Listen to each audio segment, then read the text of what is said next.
আলাইকুম, শুভ সকাল। কিছুদিন আগেও ছিল এগুলো সব ফাঁকা জায়গা, এরপরে ধান গাছের বীজ ছিল, আর এখন সব জায়গায় কিন্তু ধান এসে গেছে, দেখতে পাচ্ছেন। তো আর 10-12 দিন বা 15 দিনের মধ্যেই ধানগুলো পেকে যাবে, সব যত দূর চোখ যাবে সবই ধান। এবছর অবশ্য ধানের ফলন ভালো। সকালবেলা হাঁটতে পারলাম, এখনো ঘাসের মাথা শিশির দেখা যাচ্ছে, আলহামদুলিল্লাহ। কি পরিমাণ এবছর ধানের ফসল, যারা কৃষিকাজ করছে মোটামুটি সবাই একটু লাভবান হবে যদি এর মধ্যে যদি আর কোনো ঝড় বৃষ্টি বা না হয়। এটা হচ্ছে যে সেই কালিজিরা ধান,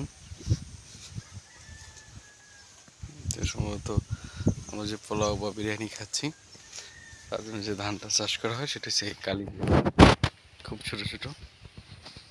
এটা আসলে বেশি দেয় না, কারণ এগুলো পরিমাণে কম হয়, সে ধানের দামও বেশি।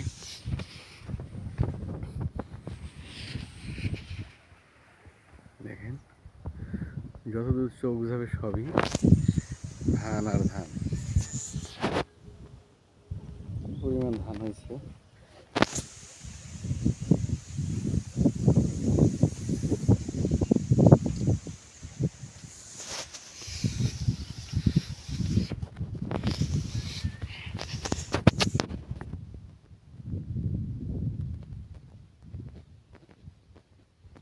শেষে এখনো বের হয় নাই,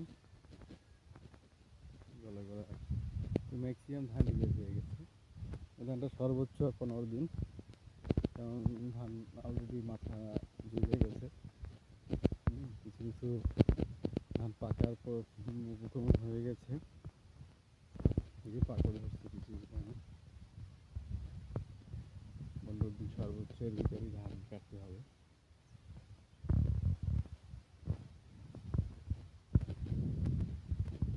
পর্যাপ্ত ধান হয়েছে, এখনো জমিতে পানি দেখা যাচ্ছে।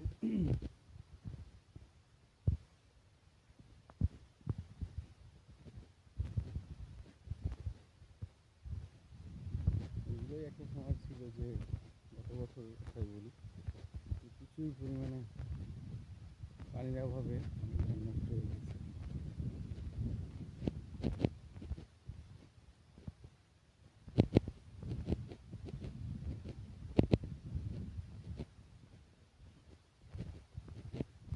এইগুলো সেই সমস্যা নয়, এখন জমিতে পানি দেখা যাচ্ছে।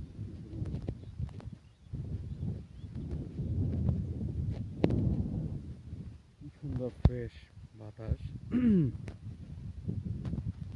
কখনোই আপনার শহরে পাবেন না। সকালবেলা সূর্যের চুমু আর দিয়ে এরকম প্রাকৃতিক বাতাস, শুনশান পরিবেশ। দেখেন আমার চারপাশটা আমি ক্যামেরা ঘুরাচ্ছি, দেখেন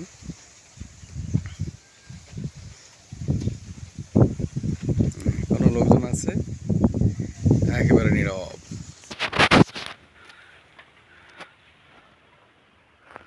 তাল গাছ, এখানে মানুষ খুব সকালেই ঘুম থেকে ওঠে, যে যার কাজে ব্যস্ত। এবছর অনেক ধান আসছে। কৃষিকাজ আসলে অনেক কষ্টের কাজ, যারা করে, আমি নিজে করি না স্পেশালি, কিন্তু যারা করে দেখি তো প্রচুর কষ্টের, এর থেকে এখন পরিশ্রমের কাজ হতে পারে না। তো ভালো থাকুক বাংলার কৃষক, কৃষক ভালো থাকলেই আমরা ভালো থাকবো, কারণ তারা কষ্ট করে আসলে ফসল ফলায়, তারা ফসল ফলায় বিধেই আমরা খেতে পারি।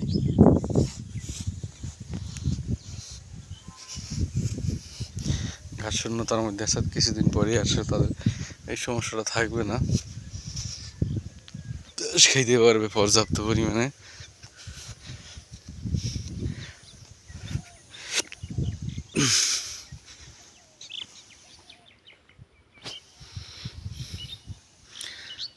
আজকের মতো এখানেই বিদায় নিচ্ছি। আল্লাহ হাফেজ।